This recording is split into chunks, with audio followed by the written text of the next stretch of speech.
ከሶስቱ አካላት አንዱ አካል እግዚአብሔር ወልድ ብቻ ለምን ሰው ሆነ? አብና መንፈስ ቅዱስ ለምን ሰው አልሆኑም ነው ጥያቄው።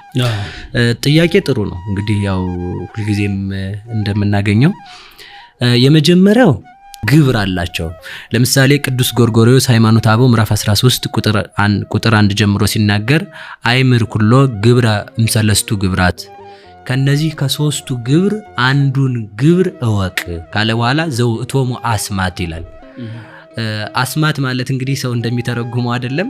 አስማት ማለት ስም ማለት ነው። ከነዚህ ከሶስቱም ያንዱን ስም ወይንም የሶስቱን ስም ለይተህ እወቅ ካለ በኋላ ምንድነው የሚለው?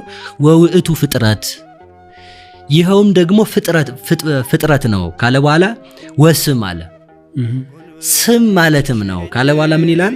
ጨርሶ እዚያው ላይ ሁሉንም ጠቅልሎ ሲያስቀምጣቸው ዘይትበሃል ሰብ ይላል። ሰው መባል ነው ይላል። አሁን እንግዲህ ማለት መልሳችን እየከበደ እንዳይሄድ ቀለል እንድናደርገው ማለት ነው። የመጀመሪያው ከሶስቱ አካል አንዱ አካል እግዚአብሔር ወልድ ብቻ ለምን ሰው ሆነ የሚል ነው ጥያቄው። እንደዛ የሆነበት ለምሳሌ አንድ ጥያቄ እንጠይቀዋል። አሁን ፍጥረታት አለ። ለምሳሌ ያንድ እዚህ ጋር የተቀመጠ ሰውዬ ዓለሙ የሚባል ሰውዬ ነው። ስምህ ማን ነው ብንለው ማን ነው ሊል የሚችለው? ዓለሙ ነው ሊል የሚችለው። ዓለሙ ግን ስሙ አይደለም። ዓለሙ ስሙ አይደለም። ለምሳሌ ገብረ ማርያም ቢባል አንድ ሰው ስሙ አይደለም። ገብረ ማርያም የተጸውዖ ስም ነው። የሰው ስሙ ማን ነው ተብሎ ቢጠየቅ የሰው ስሙ ማን ነው? ሰው ነው ስሙ። ሰብእሰ በእንተ ፍጥረተ ጠባይሁ፣ ሰው መባል የአካል የተረክቦ ስሙ ነው።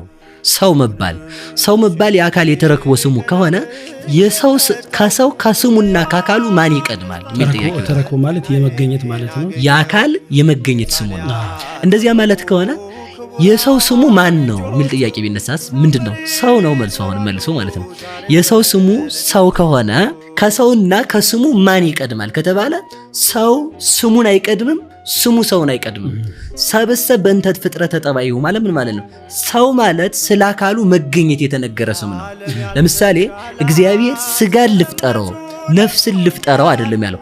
ሰው ላስገኝ ባለ ጊዜ 7 ግብር ያለው ማለታችን ነው ማለት ነው።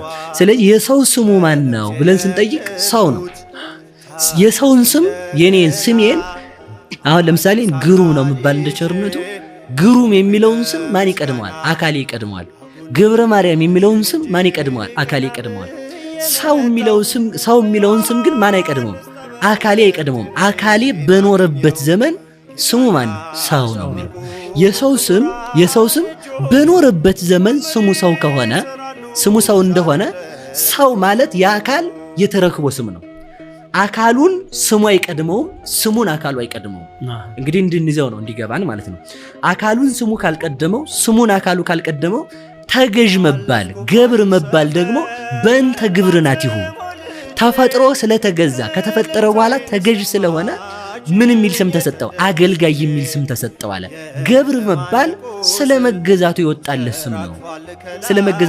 ስም ነው። እንደዚህ ካለ በኋላ ወመጋቢኒ በእንተ ስም ዘተሰሜ መጋቢ ምንድነው? ይሄ ሹም የጸጋ አምላክ የሚል ስም የተሰጠው ስለምንድን ነው ሲባል በፍጥረታት ላይ እንዲገዛ ስለተሰጠው ነው ካለ በኋላ እንዲህ ይላል። እንመልሰው እንግዲህ ሰው ማለት ሰው የሚለውን ስም አካሉ ሳይቀድመው አካሉም ስሙን ሳይቀድመው የአካል የምን ስም ነው አለ?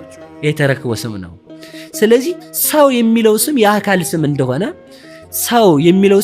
እንደሆነ አገልጋይ የሚለው ስም ደግሞ ሲገዛ የወጣለት እንደሆነ ሹም የሚለው ስም ሲሾም የተሰጠው እንደሆነ ስለዚህ በስላሴ ዘንድ የአብ ስሙ ማን ነው የሚል ጥያቄ ያስነሳል። ለምሳሌ ሁላችንም እንደምናውቀው ትንቢተ ሚልክያስ ምዕራፍ 3 ቁጥር 6 ላይ እስመ አነ አምላክክሙ እግዚአብሔር ኢይትዌለጥ፣ እኔ አምላካችሁ እግዚአብሔር የማልለወጥ ነኝ አለ። እግዚአብሔር አይለወጥም ስንል እግዚአብሔር ስሙም አካሉም ነው የማይለወጥ።